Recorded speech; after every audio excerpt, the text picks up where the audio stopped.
Alright, we're going to reset the oil life counter on this 2014 Cruze. First, we're going to turn the key on.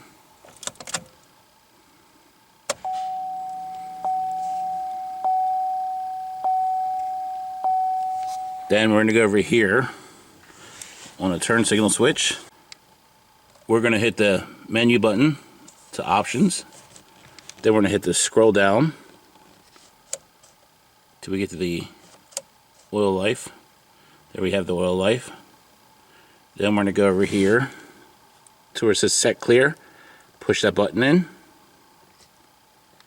It's going to ask you, are you sure you want to reset? You're going to click this up to yes. Then you're going to hit this button to set.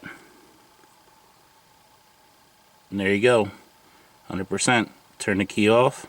You're good to go. I hope you liked this video. If you found it helpful, please like, share, and subscribe, and don't forget to comment below.